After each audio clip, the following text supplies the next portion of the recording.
2024 might be the best year for Star Wars since Disney bought them. But why, and what's coming our way? Also, what would our dream Star Wars movie be, and how would that impact the galaxy far, far away? Welcome to Star Wars Uplink, your place for everything Star Wars gaming, the TV shows, and the movies. Let's jump in. Just you reconsider playing that message for him. 2023 was a solid year for Star Wars, I would say. We got Star Wars Celebration, we got The Bad Batch, we got Mandalorian Season 3, and we got Ahsoka. But 2024 is looking to be even more impressive when it comes to the kinds of Star Wars TV shows we're getting. As just a little look back to 2023, how did you feel about Star Wars in 2023? I feel like it came in fits and spurts. It kind of felt like when you got it, it was like, I need more. Yeah. It was good. I think what we got was good. Yeah, I would say so. I mean, Bad Batch was incredible. Yeah. I loved that. I do think they spaced it out very poorly, and I hope they don't do that again. Because they matched up at the end of the Bad Batch and at the beginning of Mandalorian Season 3, and I think that was just too much Star Wars. Yeah. Even if I wasn't a content creator around Star Wars, I would be overwhelmed to have 2 Star Wars shows to watch on the same day. Yeah. That's just too much. That's true. Why? If you're going to do that, if you're going to have 2 shows close to each other, why wouldn't you give them the breathing room? Yeah, there might be 2 different audiences, but honestly, at this point, they aren't. Yeah. Same people that are going to watch Mandalorian are more than likely also going to watch The Bad Batch. I might disagree with that. Yeah? Yeah, I think because there's a lot of new fans coming in to see Mandalorian. Yeah. That doesn't mean that they're going to be hardcore enough to want to watch animation. Yeah. Well, I should flip that. Those who watch The Bad Batch are more than likely also going to watch The Mandalorian. Okay. That makes more sense. Yeah. Yeah. And I know, personally, I was enjoying The Bad Batch more than I was enjoying The Mandalorian episodes, but I felt like we had to watch The Mandalorian ones first just to cover them on the podcast and make videos. Yeah. Even though I personally was enjoying the story of The Bad Batch way more than Mandalorian Season 3. Agreed. So we look at that. We look at the kind of flow of things. I think they maybe hopefully they learned some things. Ahsoka comes out. Ahsoka, I think, was it was a really good Star Wars show that just went back to the basics. Yeah, it didn't have a whole lot of meat there, but I feel like it was a good reset and a good starting point. And then looking to 2024, these are the 5 shows that we're going to be getting. Skeleton Crew, The Acolyte, Andor Season 2, Bad Batch Season 3, and Tales of the Jedi Season 2. First of all, 5 shows. 5 shows. Holy moly. Yes. And I organized those by the ones most likely to release by live action and animation. I think we're going to get the Skeleton Crew and the Bad Batch Season 3 around the same time. I think the Acolyte might be a pre or during summer show or maybe post-summer show. Andor Season 2 is going to be late in the year. I think it's going to be aiming towards November, December, if I'm being honest. Yeah. And Bad Batch Season 3, like I said, it's probably going to be close to Skeleton Crew, and then Tales of the Jedi more than likely is going to go close to the Acolyte, I would say.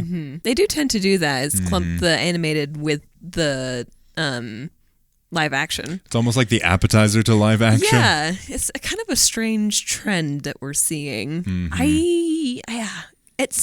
It makes it feel like Star Wars coming at you with a fire hose. It just feels like it's all at once. Star Wars. Yeah. Yeah. And I think there is some benefit to having them batched like that. The benefit is that you don't have the feeling like Star Wars is coming out all the time. I think Star Wars definitely benefits from some lacking. Star Wars fans are used to massive gaps in between projects. If you look at the original trilogy, they had pretty big swaths of time in between each of those movies, and then there was a long batch of time in between the trilogies. So I feel like us as Star Wars fans, we're used to that gap and we benefit from that hype that's generated from that gap. So yes, I think it would be better if they kind of had, live action, animated, live action, animated, live action. I think it's going to be close to that flow. But I think we may see them not learn from, let's batch them together. Yeah. I wonder why. I wonder why they wouldn't learn from that, unless it was just really good for them. I also feel like the animated Star Wars content has a little bit longer of a shelf life than the live action stuff.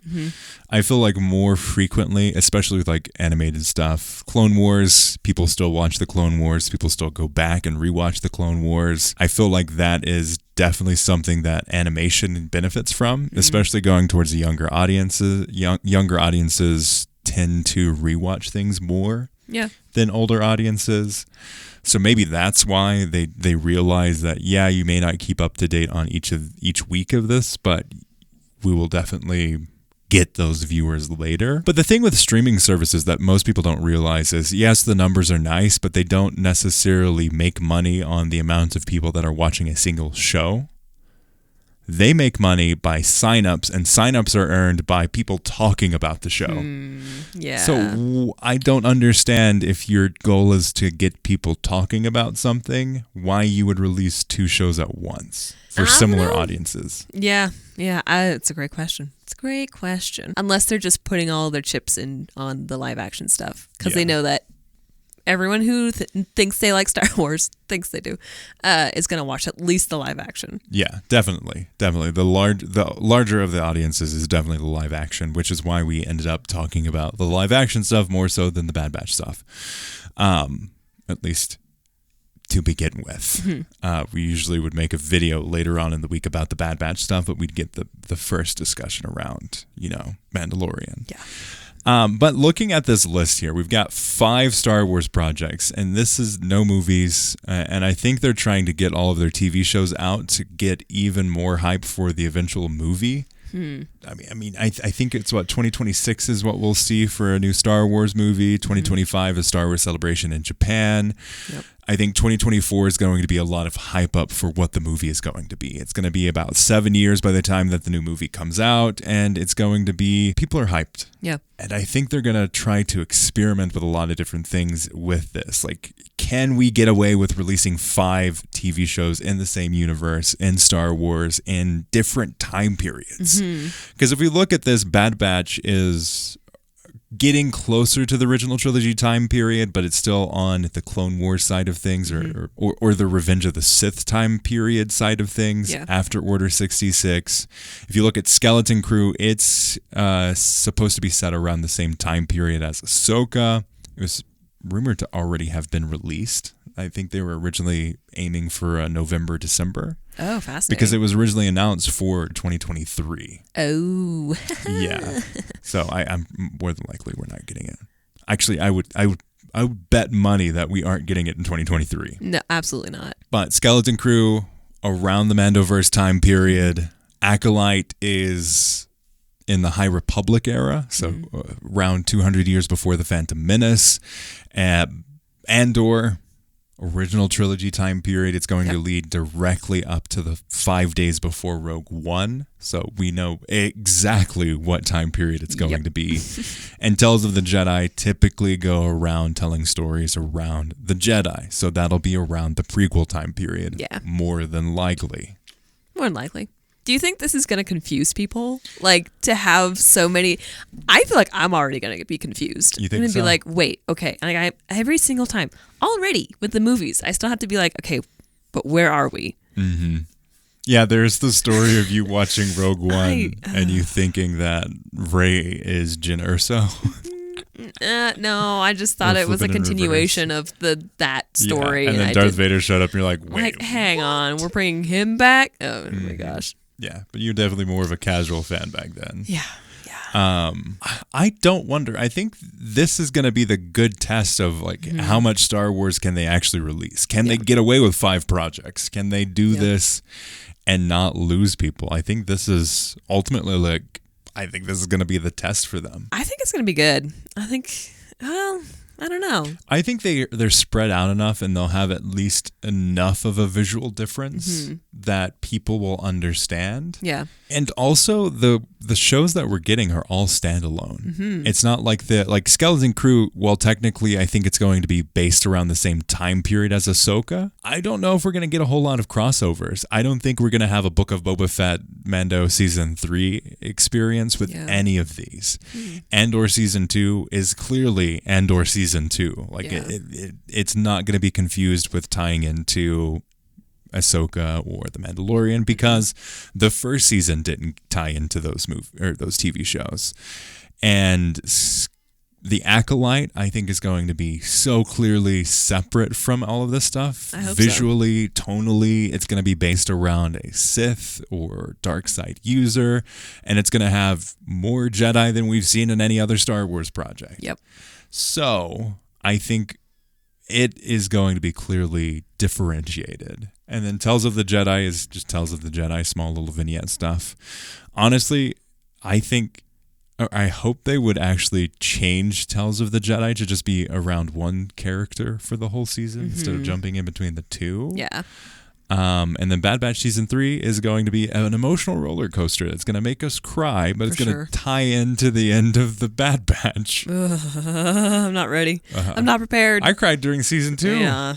Oof. Rough. But good. Really good. It's great. I'm curious what the average fan of Star Wars is going to say about this lineup. Like, when we get it, are they going to be like, okay, but where's Mandalorian? Like, is that what the reaction going to be? Is it going to be like, cool, but I feel like I'm missing something? It makes me a little worried that Skeleton Crew is based in the Mandoverse timing and all that. It's like, because that could lead to things, and maybe that's the way that they try to keep everything kind of like, no, we're still working on behind the scenes, like, don't worry, it's coming. Like, is that how they're gonna keep trying us in? I don't know. I think the more I think about the Skeleton Crew, now that it's not coming out very soon after Ahsoka, I think it's just going to be a story set around the same time period, and only fans of the show are going to realize, or fans of Star Wars and are going to go to Wikipedia, or they're going to go a little bit deeper, are going to know that it's set around the same time period. I'd be surprised if they don't make nods to Mandalorian or Ahsoka or both. I would be surprised. You think so? Yeah, because everything else they're coming out with, it seems like it won't touch it at all. Yeah, but at the same time, it's based around kids. Like, what are kids going to know about the Mandalorians and politics happening? I don't know. Because as a refresher for everybody on the Skeleton Crew, because I think it's not quite as anonymous as like the Acolyte is. Like, we were trying to find as many details as we could before we recorded about the Acolyte. And it's like, there's not a whole lot. Like, we know there's going to be lots of Jedi, and it's going to be dark side focused, and it's going to be inspired by like samurai movies and have some incredible combat. We know the people involved with it, but that's about it. We know a little bit more about Skeleton Crew just because it was supposed to come out this year. And this is supposed to be inspired by Amblin Entertainment type things. Think of the Goonies or these things or these movies that inspired Stranger Things. It's supposed to be in that vein of Star Wars or vein of movie. And it's going to follow several school-age kids as they get trapped aboard a ship. And they go into another galaxy or a lost space somehow. And they stumble upon this guy, who's played by Jude Law, who's a Jedi. And maybe one of them is Force sensitive. We're not entirely sure, but there's going to be multiple viewpoints. I saw the trailer for this at Star Wars Celebration, and it looked great. Yeah. It looked very much like, here's a contained story. We know the story we're going to tell, and it's inspired by 80s movies. And the kids seemed like great actors, so I'm excited about it. I think it's the most, other than Andor Season 2, the most interesting one. Actually, I'm not sure. Yeah, all of these sound really fascinating. Yeah, all of them. Like, this is the best year for Star Wars, I think. We're gonna find out. Acolyte, I'm interested in. Skeleton Crew, I'm interested in. Andor Season 2, I'm freaking so ready for. And Bad Batch Season 3, oh my gosh. just get ready for emotional roller coasters man. of Star Wars stories. And I feel like 2023 was like the casual fan Star Wars. Mm-hmm. This is like we're getting into the real filmmaker Star Wars. Yeah. It almost feels like we're getting 3 Lokis. Yeah. It's kind of like what the MCU is doing, but they have like the Loki show. And previously we got like Falcon and the Winter Soldier and Moon Knight and She-Hulk was kind of like the vibe that we got for this year almost. Yeah. Where it's like, okay. Yeah. Nice. Like Falcon and the Winter Soldier was like, yeah, okay, just feels like a long movie. And I feel like Ahsoka was closer to that. And the Mando season 3 was more like She-Hulk of like, what's going on?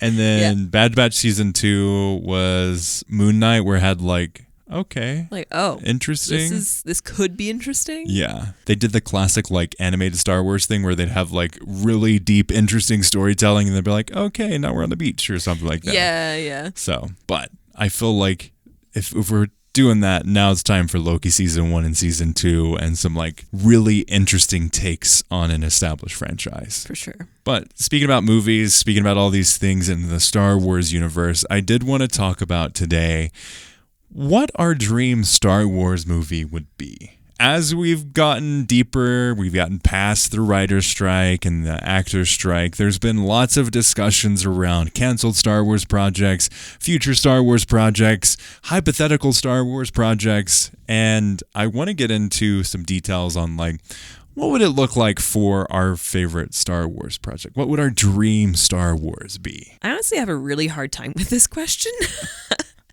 Because I've been really enjoying the shows. I feel like we get a lot more. It's been so long since we've gotten a movie that I've almost forgotten what a Star Wars movie is. What does Star Wars even feel like? Is this Star Wars? Yeah. At this point, Star Wars just feels so limitless. Like we could literally go anywhere. Just throw a Jedi in it. It's Star Wars. Like it kind of feels that way. Maybe I would like to get the actual Obi Wan movie. Your dream Star Wars movie is a real Obi Wan movie. Yeah, with a nice character arc and maybe a little less more Obi Wan, more the psychological Obi Wan thing going on. Maybe him not leaving Tatooine. Like, what if we just if it was Tatooine, or if it was Obi-Wan on Tatooine year 2 or 3 almost. Yeah, like an earlier version of Obi-Wan still struggling with, or maybe year 4, because he was on there for 10, 15, maybe 20 years, something like that. Kid's lifetime. Yeah. So he was on there for a while. And maybe we're just getting that process up till he's like, I don't know. Honestly, with like my hopes and dreams for what before, this is obviously before Obi-Wan came out, what I was honestly hoping for was almost like a semi-space western style movie with Obi-Wan and him interacting with like this crime syndicate there. Like, how can he make this area as safe as possible for Luke? Yeah. Maybe that's working with the crime syndicate. Maybe that's helping them stay away from that. Maybe it's, I don't know, like something along those lines I think could have been very interesting to give him less so on his past and look on what he needs to do now to give Luke a future. I mean, given Boba Fett, I'm so fascinated by sand people now. Yeah. And like, I need to know why they fear him so much, because when we see him the first time in A New Hope, where he's like, makes that creepy sound and they all scatter. It's like, but why? You know, like he's just one old man. Come on. There could definitely be a story there. Yeah. I needed more. Yeah. I needed the real story. Yeah, that's one maybe possible dream movie I would like to see out of Star Wars. Honestly, so for me, I would like to see more of a return to the style and heart of the original trilogy. Taika Waititi has been on a news rampage recently, like saying all kinds of crazy stuff in interviews and just going off the walls like a crazy train, really. One of the things, though, he said was, one, my Star Wars movie is going to piss people off. And then two, the second thing he said is he wants to make his movie reminiscent of the joys of the original trilogy. So For me personally, what I love most, my favorite Star Wars movie is A New Hope, and I love that little bit of a smaller, tighter Star Wars story. Yeah. I like the galaxy a little bit smaller, and I like this experience of like, yeah, we don't know who Luke is when we begin the story, and we eventually root for him on what eventually impacts the whole galaxy. But I think we could take a step back even more and be more Andor-like, where we have this character. It could be an original character. It could be a new a character that we know of from the past Star Wars things. It could just be, oh, we popped this person from Legends, and now we're doing a story with them. But honestly, I want more of, let's get into the details. Let's get into the impact of Star Wars on more of the average person in the galaxy, less so on like, oh, hey, this is Star Wars, and Ahsoka knows Mandalorian, and Ahsoka knows Luke Skywalker, and Ahsoka does all this stuff. Like, I don't want that in Star Wars. Personally, I'm fine with it in Ahsoka. I'm fine with it in the Mandoverse because that's what we've come to know of. But for me, I don't want a Star Wars movie that is like, hey, look, it's that guy, or hey, look, it's that guy. I don't want to become the Leonardo DiCaprio meme of like, oh, look, here I am. Here I come. Oh, here I come. Oh. Yeah. Let's just give me a good story. I want more of Rogue One style. I want more of the Solo style. I want something tighter knit, something more focused, and tells a good story. Like, that's honestly what I want. Does a little bit more with it and the characters and the galaxy, and maybe goes more Western than sci-fi. Like, I feel like we've gotten more and more sci-fi focused than any other thing in Star Wars right now. I would agree. And I think Star Wars benefits most when it goes into the Western fantasy side that's in a science fiction world. Fascinating. What kind of story do you think needs to be told in Star Wars? I would love a straight up Western in Star Wars, honestly. Yeah, okay. I could see that. Or a samurai style movie. Get your boy Cobb Vanth back in here. I would watch and Cobb love Vanth a movie. Cobb Vanth movie. That'd be fantastic, honestly. Or someone of that style. Like, take that idea. Or just do something different. Like, that's honestly what I want, is a little bit more of the excitement of Star Wars, something that's a little bit more interesting and introspective, that's set. I personally would love to see more of like the underground of Coruscant. I think something based around that would be incredible, and tell the stories of someone that was directly impacted by the Order 66 would be so fascinating, and go a little bit darker. I don't want an R-rated Star Wars movie. I just want something that has a little bit more grit and texture to it, and has a little bit more growth for the character than we've seen in a lot of Star Wars projects. And I feel like we got a little more clean. So we went super clean with the prequels. We went nice, gritty, and dirty for the original trilogy. And then we got a little bit cleaner. Yeah. And I don't necessarily think that makes a whole lot of sense. Yes, it makes sense for the First Order to be clean and fancy like the Empire was before them. But I think the texture and the grit is there because it needs to be there more. Because, I mean, the New Republic, yes, they're using a lot of old Empire stuff, or they're trying to dismantle it. A lot of their fleet is still remnants of the age before. And honestly, like, on that note, I think something based around the New Republic could be interesting too. That's true. Get a Mon Mothma. Oh, dude, I would kill for a Mon Mothma movie. That would be so amazing. It would be really interesting to see a very political. What does like the crown look like in Star Wars? Yeah. Something along those lines, or like something where, like political drama, intrigue, backstabbing. Like, I had more excitement in the meeting room in Andor than a lot of other Star Wars projects' fight scenes. It's just like, yeah, let's go. And I think something like that would be so good to see in a movie. And movie makes it a little bit more condensed. It tells more of a story. It could be, hey, how do we stop? Maybe it's Mon Mothma around finding rumors of Starkiller? Like, what is their response? Or maybe it's after Starkiller Base destroys those 5 planets. Like, what does that look like for these people and the impacts on the galaxy at that point, the New Republic? Oh man, just the New Republic in general. Like, just you could even start with like the beginning of like what's this mess that you're cleaning up? Hoi. That'd be fascinating. And just all the people that you couldn't trust. Yeah. Because you don't know. And then clearly there's like things in the background where we're brainwashing some people. So it's like, or many people are still pro-Empire. So what does that look like? Yeah, what kind of propaganda do you have to feed them? You know, like, where's all the gray lines that you have to end up crossing that you never thought you would? I think it would be so interesting for something like that.